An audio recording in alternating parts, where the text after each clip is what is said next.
नमस्कार दोस्तों, आपका स्वागत है हमारे YouTube चैनल ध्यान ऊर्जा में।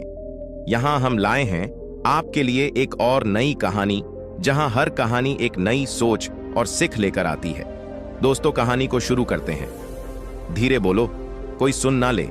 ये बात हम सबके कानों में पड़ी होगी और हमारे मुंह से भी निकली होगी, लेकिन सोचने की बात यह है कि ये वाक्य कब कब हमारे मुंह से निकलता है और कब कब हमारे कानों में पड़ता है, क्योंकि ऐसे कम ही गुप्त राज होते हैं जो हम दूसरों के कानों में पड़ने नहीं देना चाहते।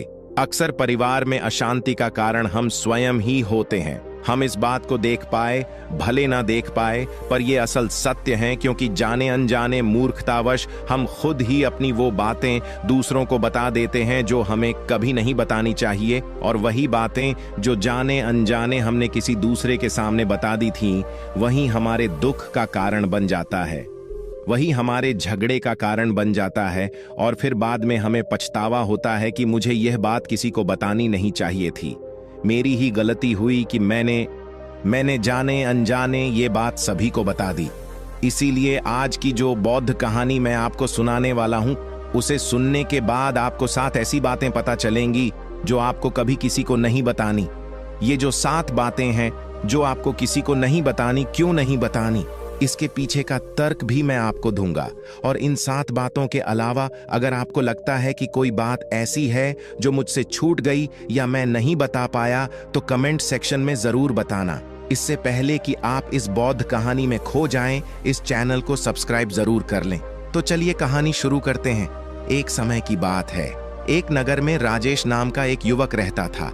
वो युवक बहुत गरीब था। 2 वक्त की दाल रोटी भी बड़ी मुश्किल से उसको नसीब होती थी। किसी काम की तलाश में दिन रात खोज करने पर भी उसे कोई काम नहीं मिल रहा था। फिर एक दिन उसने अपनी पत्नी के सामने अपनी सारी समस्या बता दी। उसने अपनी पत्नी को कहा कि मैं जिस जगह भी काम मांगने के लिए जाता हूं, तो हर कोई मुझे यह कहकर काम नहीं देता कि हमारे यहाँ काम की जरूरत नहीं है। मैं काम की तलाश कर करके थक चुका हूं। मुझे समझ नहीं आता कि मैं तुम लोगों का पेट कैसे भरूंगा, अपने बच्चों को कैसे पालूंगा, और ये चिंता मुझे दिन रात खाए जा रही है। ये सुनकर उसकी पत्नी ने कुछ सोचकर कहा कि तुम एक आदमी के पास एक बार ही काम मांगने के लिए जाते हो, और जब वो काम नहीं देता तो तुम 2 बार उसके पास जाते तक नहीं हो। अगर तुम्हें उनसे काम लेना है तो तुम्हें हमदर्दी जतानी होगी, तुम्हें उनसे हमदर्दी हासिल करनी होगी, अपनी गरीबी दिखानी होगी, ताकि वो लोग तुम्हारी मजबूरी समझकर तुम्हें काम पर रख लें। इसीलिए शर्म मत करो, उन्हें अपनी मजबूरी बताओ, अपनी गरीबी बताओ, और इसी उपाय से तुम काम पा सकते हो। ये बात राजेश के मस्तिष्क में बैठ गई, और अगले दिन काम मांगने के लिए वो उसी सेठ के पास जा पहुंचा जहां पर वो पिछले दिन काम मांगने के लिए गया था। लेकिन इस बार उसने हाथ जोड़कर उस सेठ से प्रार्थना की, उससे विनती की कि वो बहुत गरीब है और उसे काम की बहुत आवश्यकता है। वो जो कुछ भी उसे देंगे उसमें संतुष्ट हो जाएगा, पर कृपया करके मुझे अपने यहाँ काम पर रख लें। उसकी ये हालत देखकर उस सेठ ने उसे अपने यहाँ काम पर रख लिया। वो रोज वहां पर काम पर जाने लगा। अंदर ही अंदर वो खुश तो था कि उसे काम तो मिला, लेकिन उसे वेतन दूसरे लोगों से कम मिलता था। वही काम जो दूसरे लोग कर रहे थे, उन्हें ज्यादा वेतन मिल रहा था और इससे कम वेतन मिल रहा था। जब इस बारे में उसने अपने सेठ से कहा, तो सेठ ने कहा कि देखो भाई, तुम्हें काम की जरूरत थी, मैंने तुम्हें काम दिया। मेरा धन्यवाद करने की बजाय तुम मुझसे शिकायत कर रहे हो। यह सुनकर रिंकू वहीं पर चुप हो गया। बात कहीं ना कहीं सत्य थी। सस्ती सेठ ने तो उसे उसकी मजबूरी के हिसाब से ही काम दिया था, और इसीलिए वो उसे अपने अनुसार ही वेतन देता था। लेकिन धीरे धीरे उसने ये बात अपने सगे संबंधियों और अपने दोस्तों को भी बताना शुरू कर दी कि उसका सेठ कैसा आदमी है और उसे कितना वेतन देता है।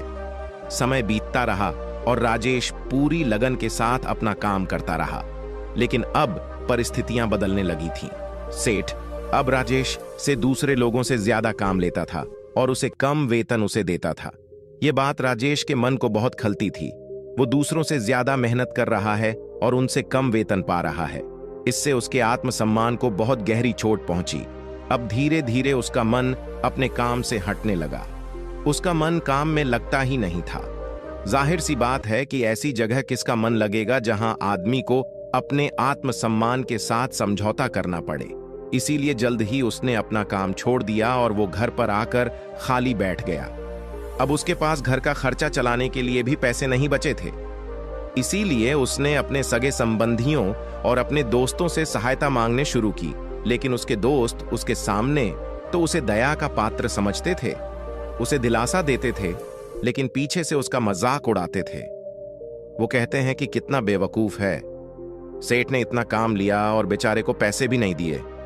अरे हम इसको पैसे दे दे तो ये कल हमारा भी पैसा वापस कर पाएगा। इसकी ऐसी हालत है, काम तो इसके पास कुछ है नहीं, पैसा कहां से लाके देगा। और इसी वजह से राजेश की हालत दिन ब दिन खराब होती जा रही थी। अब वो दिन रात तनाव में रहने लगा था।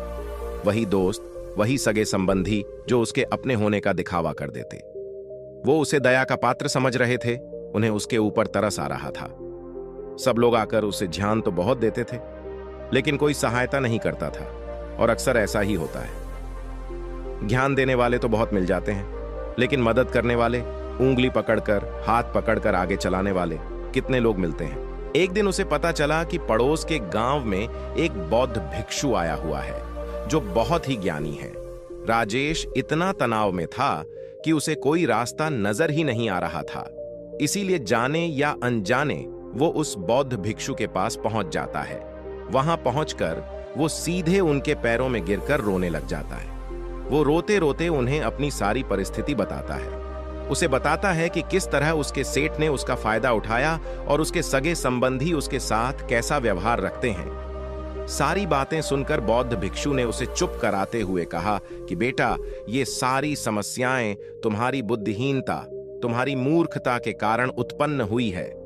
अगर तुम्हारे अंदर विवेक होता तो इनमें से एक भी समस्या तुम्हारे मन को दुखी नहीं कर सकती थी, लेकिन तुमने अपने अविवेक के कारण, अपनी मूर्खता के कारण खुद ही अपने रास्ते में कांटे बिछा दिए। आज मैं तुम्हें 7 बातें बता रहा हूं जो भूलकर भी किसी को मत बताना, और इन बातों का अनुसरण करते हुए तुम बाहर से मिलने वाले दुखों को दूर कर ही सकते हो जो बेवजह दुनिया की वजह से तुम्हारे अंदर पनपते हैं।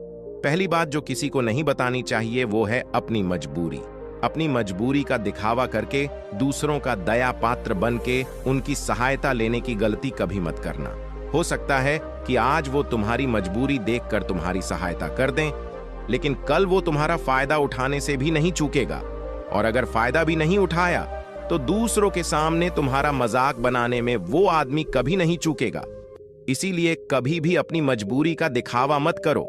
अगर घर में 2 रोटी है, सूखी रोटी है, तो वहीं खाकर सो जाओ, लेकिन दूसरों को इसके बारे में भनक तक नहीं लगनी चाहिए।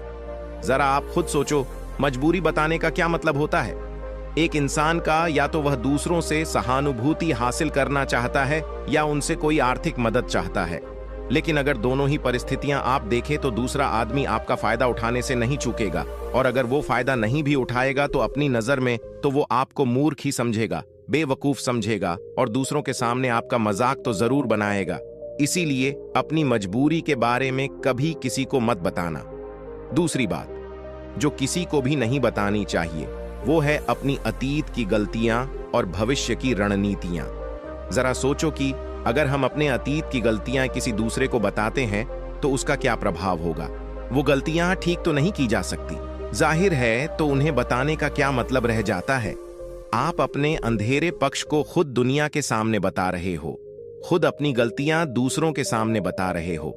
इससे उस आदमी की नजर में आपका एक चरित्र गठित हो जाएगा और वो भविष्य में हमेशा आपको उसी नजरिए से देखेगा। इसीलिए किसी भी आदमी की नजर में अपना चरित्र गठित मत होने दो। और जरा सोचो कि आप व्यर्थ में ही अपने भविष्य की रणनीतियां दूसरों के सामने बता रहे हो। जो लोग आपके काम का हिस्सा ही नहीं है, उनके सामने अपनी भविष्य की रणनीतियां, अपनी डींगे हाँकने का क्या फायदा। वो लोग आपकी सहायता तो नहीं करेंगे, लेकिन आपकी भविष्य की रणनीति यों में बाधा जरूर बन सकते हैं। आप खुद अपने विवेक का इस्तेमाल करिए और सोचिए कि आपके साथ भी ऐसा हुआ है कि आपने अपनी भविष्य की रणनीति किसी को बताई हो और वो कामयाब ही ना हुई हो। जरूर हुआ होगा, जरा गौर से सोचिए। तीसरी बात जो किसी को नहीं बतानी चाहिए वो है अपने घर की बातें। जो भी हमारे घर के अंदर आपस में बातचीत होती है हमारे माँ बाप के साथ, हमारी पत्नी के साथ, हमारे बच्चों के साथ, वो बातें परिवार तक ही सीमित रहनी चाहिए। अगर आप इन बातों का दूसरों के सामने ढिंढोरा पीटते हो तो दूसरों को आपके घर में घुसने का एक मौका मिल जाता है और वह इसका फायदा उठाने से कभी नहीं चूकेंगे। वो आपके परिवार के सदस्यों को आपसे दूर लेकर जाने की कोशिश करेंगे। अक्सर ऐसा होता है, हम समाज में देखते हैं कि हम अपने घर के झगड़ों को कम करने के लिए उन झगड़ों को अपने पड़ोसियों और दूसरे सगे संबंधियों को बता देते हैं, लेकिन इससे आपको सहायता कभी नहीं मिली होगी, बल्कि आपके घर के लड़ाई झगड़े और ज्यादा बढ़ गए होंगे और वो जाहिर है वो बढ़ेंगे। अगर आप अपने माँ बाप की बात दूसरों को बताएंगे तो आपके माँ बाप को बुरा लगेगा ही कि हमारा बेटा हमसे बताए बगैर दूसरों को ये बातें बता रहा है। इसीलिए अपने घर की बातें और अपने घर की लड़ाई झगड़े किसी के सामने मत बताना। चौथी बात जो मैं आपको बताने जा रहा हूं, जो किसी को नहीं बतानी चाहिए, वो सुनने पर बहुत अजीब लग सकती है, लेकिन उसका सत्य भी मैं आपको एक तर्क के माध्यम से दूंगा। मैं कहता हूं कि अपनी आमदनी किसी को मत बताना। अब अपनी आमदनी ना बताने के पीछे क्या मतलब हो सकता है? जरा सोचिए कि आप अपनी आमदनी अपने दोस्तों को बता देते हैं, तो जब आपके दोस्तों को जरूरत पड़ेगी तो वो सिर्फ आपको ही याद करेंगे, क्योंकि उनको पता है कि अगर आपकी आमदनी ज्यादा अच्छी है तो आप भी उनकी मदद कर सकते हैं, और इसीलिए ज्यादा लोग आपसे सहायता मांगेंगे। और जब आप उनकी सहायता नहीं करेंगे तो वो सोचेंगे कि इस आदमी के पास पैसे हैं, मेरी सहायता कर सकता है, लेकिन यह सहायता कर नहीं रहा है, और इसीलिए आपकी आमदनी आप दोनों दोस्तों के बीच एक झगड़े का कारण हो सकती है। कम आमदनी होगी तो लोग मजाक उड़ाएंगे और ज्यादा होगी तो सहायता मांगेंगे, तो अपनी आमदनी बताने का कोई मतलब नहीं है। पांचवी बात जो मैं आपको बताने वाला हूं, उसे आप गांठ बांध लेना और किसी को यह बात मत बताना। अपनी कमजोरियां और अपनी ताकत। अक्सर इंसान को पता नहीं होता है कि उसकी कमजोरी या उसकी ताकत क्या है, लेकिन अगर आपको अपनी कमजोरी और अपनी ताकत पता है तो पहली बात तो आप बहुत ही बुद्धिमान आदमी हैं, और दूसरी बात कि आपको ये बातें किसी से साझा नहीं करनी है, क्योंकि अगर आपकी कमजोरी या दूसरों को पता चल गई तो वो आपकी कमजोरियों का फायदा उठाएंगे, और अगर आपकी ताकत पता चल गई तो वही ताकत आपकी कमजोरी बन जाएगी, क्योंकि वो ताकत दूसरे आदमी को पता है और वो ताकत की कार्ड भी ढूंढ ही लेगा। अपनी कमजोरी और अपनी ताकत अपनी पत्नी या अपने पति को भी नहीं बतानी चाहिए, क्योंकि इसके बाद आपको घर में उनसे हमेशा दब के रहना पड़ेगा। अगली बात जो किसी को नहीं बतानी चाहिए वो है अपने मित्र और अपने शत्रु। आप अपने मित्रों के बारे में अगर दूसरे लोगों को बताएंगे तो वह आपके मित्रों के साथ अपनी घनिष्ठता बनाकर आपको धोखा दिलवा सकते हैं, आपके गहरे मित्रों को आपसे दूर करने का प्रयास कर सकते हैं। अक्सर आम आदमी ऐसा नहीं करता, लेकिन आपके दुश्मन ऐसा करने की कोशिश कर सकते हैं, और दूसरी तरफ आपके शत्रु का भी किसी को नहीं पता लगना चाहिए, क्योंकि आज जो आपका मित्र है, अगर कल वो आपका दुश्मन हो गया तो वो आपके दुश्मन के साथ ही मिलकर आपको परास्त कर सकता है, आपको धोखा दे सकता है। इसीलिए अपने सबसे अच्छे दोस्तों को भी अपने दुश्मन के बारे में कभी मत बताना। अगली और आखिरी बात कहना चाहता हूं कि जब तुम दान करते हो तो दान के बारे में भी किसी को मत बताना नहीं, तो दान करना व्यर्थ हो जाता है, बेकार हो जाता है। जब आप अपने दान का ढिंढोरा पीटते हो तो आप ये बता रहे हो कि मैं कितना बड़ा दानी पुरुष हूं, और ये आपके अंदर एक अहंकार निर्मित करेगा। इसीलिए दान गुप्त रूप से किया जाए उतना ही अच्छा होता है, उतना ही फलदायी होता है। जब आपका बायां हाथ दान कर रहा हो तो दाएं हाथ को बिना पता चले कि बायां हाथ दान कर रहा है। ये 7 बातें जो बौद्ध भिक्षु ने राजेश को बताई, इनमें संसार के सभी सिद्धांत छिपे हुए हैं। इन बातों का अनुसरण करते हुए आप अपने घर में सुख शांति बना सकते हैं और घर के झगड़े हमेशा के लिए दूर कर सकते हैं। आप इन बातों के बारे में अपने विवेक से भी सोचेंगे तो आपको यह बातें सच मालूम पड़ेगी। हमारा कहानी सुनाने का मकसद यही है कि आपका विवेक जागृत हो। आप खुद उन बातों के बारे में सोचें जो हम आपको बता रहे हैं, और अगर हम गलत हैं तो आप कमेंट सेक्शन में वो बात जरूर बताएं जिस पर हम गलत हैं, और इनके अलावा भी अगर आप कुछ जानते हैं तो उन बातों को भी कमेंट सेक्शन में जरूर डालें। तो दोस्तों, कैसी लगी आपको ये कहानी? कमेंट सेक्शन में जरूर